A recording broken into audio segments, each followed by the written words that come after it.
Hello and welcome back to our recording series, our dispatching series. We're on series 4 of 6, and we are going to talk about load boards today. Session 1 or series 1, we talk about what a dispatcher is and what you need to get started. 2 was marketing and networking. 3 was rate negotiation, and today is going to be solely about load boards. If you have not ever seen a load board, I encourage you to log on to one, play around with it, and just get a feel for it. If you are not subscribing to our channel, please go ahead and hit the subscribe button, like, comment. Our email is going to be provided at the end of the slide. So send us an email if you have any additional questions. With that, I'm going to go ahead and get started. But before that, I just want to let you know that series 5 of the series is going to be juggling multiple owner operators and how to get paid as a dispatcher. Series 6 is going to be HOS, which is hours of service and compliance. And then we're going to provide some additional helpful tips and recapping all of what we've shared in series 1 through 6. Now, if you have any questions or you need anything again, please let us know. With that, I am Janice with Diamond in the Rough Logistics, and today I'm going to discuss load boards with you. So the first thing I want to let you know, if you're new to trucking, you've probably heard the word load boards and not 100% sure exactly what they are, what they're for, or why we use them. Load boards are an online marketplace for us owner operators or carriers, and also for shippers and freight brokers.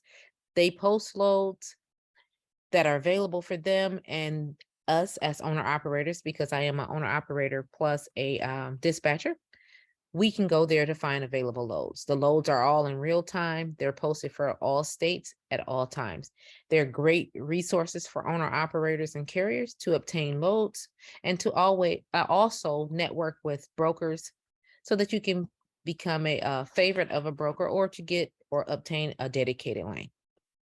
Now, the importance of load boards. Why are load boards important to dispatchers? If you are a dispatcher, and if you're new, you may not have broker contacts, right? So going to the load boards can help you to achieve that. It can also provide a lot of different information for you. So load boards list every load coming in and out of any state in real time, right? Let's say you are in Kentucky and you have a driver or owner operator that is in Chicago, Illinois. He or she is trying to get to Dallas, Texas. The load boards will provide you loads going from that origin and from that to that destination at all times, right? There may be 5 loads, 10 loads, hundreds of loads. It just totally depends on the time of the day, and where you're trying to go and what equipment your owner operator has. So always keep that in mind. Now, another thing is that load boards can help dispatchers to get on your feet with broker networks. I previously mentioned that. Majority of all brokers will post loads on the load boards. Loads that they can't normally get rid of, they will post on the load boards. This will give you an opportunity to contact the broker about that particular posted load. If it's gone, you can still obtain their contact information and you can reach out to them on a weekly, bi-weekly, monthly, or whatever basis so that you can build a rapport with them and they can contact you directly for loads instead of posting them on the load board. Okay. You can provide them with your contact information. You can let them know what owner operators and carriers you work with, what type of equipment they have, where they're located, and what their minimum rates are. And then that way that broker can have those loads or any new loads and they can contact you directly. So again, great networking opportunity. Now, keep in mind that some load boards are free. We all love free. I know I do, especially free food. So make sure you sign up with them. Now, 2 things. Some load boards will allow you as a dispatcher to sign up. Some load boards will not. So always keep that in mind. For the ones that will not allow you to sign up, you can have or encourage your carrier to sign up or your owner operator. He or she already may be signed up. They may not. But if they are, they can allow you to use their login and you can look for loads for them. Okay. So again, for all of the free ones, the major ones, Snyder, Uber, Amazon, Total Quality, JB Hunt, CH Robinson, all of them have their own load boards. It's just a matter of contacting them, finding out how you sign up, what the wait period is, Some of them want you to have your authority for a length of time. And when I say authority, I'm talking about your owner operators or carriers. They want them to have their authority for a certain amount of time. They want them to be in business a certain amount of time. Some of them go by their safety scores. It totally depends on the broker. Some of them will have you sign up by sending you a paper carrier packet that you would need to complete, and some will have an electronic link. You can do all of that on behalf of your carrier or your owner operator. Okay. So again, if they offer a load board, sign up for them. Those load boards are going to have loads for dry vans, reefers, RGNs. They're going to have it for flatbeds, box trucks. All of that information is listed there. So you want to make sure that you are readily signed up with them so that you can see those loads. Some of them will send you daily emails. So again, the resources are there for you. Make sure you utilize them. Now, a caveat to the free load boards are the ones that we have to sign up and pay for, right? So these are what we call subscription-based load boards. The cost can range anywhere from $35 to $350 per month. And yes, that $350 is accurate. If you have box trucks like I do, Selectus is a load board and they charge $350 a month. I know they do. They did when I signed up. I don't know if it's increased at this time. It may have. They do have some requirements. So if you have box trucks, you want to sign up with Selective. They are a great load board. And they are specialized really in box trucks, sprinter vans, cargo vans. But they do have loads for reefers and dry vans as well. So keep that in mind. Now, the subscription-based load boards, again, will allow you as dispatchers, some of them will allow you to sign up. Some of them will not. Some of them will require an MC and DOT number, like some of the free load boards. So again, if your carriers are already signed up with these load boards, you can use their login information if they grant that to you. If not, that is one of the load boards that will allow you as a dispatcher to sign up. Okay, you just need to give them a call, let them know that you're a dispatcher. They're going to take your information. They'll show you how to log in. Now, I will tell you that all of the subscription-based load boards listed here, I have experience with them all. I've used them all. I can't say, oh, I don't like this one or that one, because they all provide something that the other one does not. For example, I really love the way that DATS lay out their load board. But then again, I love things about Truck Stop as well as 123 load board as well. So get a feel for them. If your carrier or owner operator has access to them, even if you're not dispatching for them actively, just see if you can go out there, play around with it, put in different origins and destinations, put in different dates, just so that you can see how to work the load board. So when you do get customers or clients, you'll know how to operate the load boards. You'll know what the abbreviations mean. And later on, we are going to put together a industry terms series for you, where we're going to go over a lot of terms that are spelled out on the load board by abbreviations. So it'll help you, especially if you are brand new to dispatching and you're unfamiliar with the jargon that's used. So just make sure you come back in a couple of weeks for that, and it'll be available for you as well. Okay. So again, two different type of load boards: subscription-based, which you're going to pay for, or your carrier or owner operator is going to pay for, or the free load boards, which are going to be free and they're provided by the broker. You just need to sign up for all of them. Okay. Now, when you are on the load board, there's going to be a plethora of information listed there, right? Some of the key things that we're going to look for when we're on the load boards is the origin, which is where the load is being picked up from, right? The destination, where we're going to deliver to. Okay. The weight of the load, it's going to be listed. For example, this may be a dry van load that's listed, and it's going to say 45,000 pounds. It may say 29,000 pounds. You want to make sure you know what that weight is. The heavier the weight, the more wear and tear on the carrier or the owner operator's equipment. So we always want to keep that in mind when we're booking loads that are very heavy. Okay. And it's going to also utilize more fuel. Next, pickup and delivery times. This is going to be noted on the load board or a variation. So what I mean by that is it may have a pickup time. For example, it'll say 8 a.m. December 15th, And delivery, it'll just say December 17th, but it won't have a time. But when you call on the load, you're going to ask for all of that information. I need to know the pickup time, it's their appointment, it's the appointment strict, and what the delivery date and the delivery appointment time is as well. Okay. The load board, well, some load boards, I'll say that. Some load boards will post a rate, which is the rate that the broker is suggesting that he or she will pay for you to move, or for your carrier or owner operator to move this load for them, right?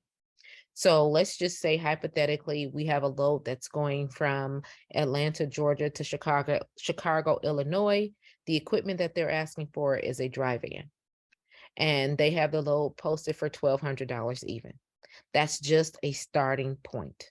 That does not, in all cases, mean that that's all they will pay. Keep that in mind. Just because it's posted for $1,200 does not mean that that's all they will pay. That's what they're saying that they want to pay. That's where they want to be. Okay. It could be posted for 12. You may settle on $1,800. It could be posted on 12 and you may settle on $1,250. It's just all about negotiating once you find out all of the details, the origin, the destination, the weight, how many pickups, how many deliveries. All of that is going to be encompassed in what you're going to go at for your rate. Okay. Next, we are going to factor in, and we're going to look for on the load board, the number of stops. In a lot of cases, you're going to see on the load board 1P, 1D, or 1P, 2Ds. The P stands for pickup, the D is for delivery. So it may say 1 pickup, 1 delivery, or 1 pickup, 2 deliveries. So you want to make note of that when you're on the load board. Make sure you look for that. Okay. Next, equipment. They are going to always list what equipment they want. That means it could be a dry van, a reefer, which is a refrigerated truck or refrigerated trailer, sorry.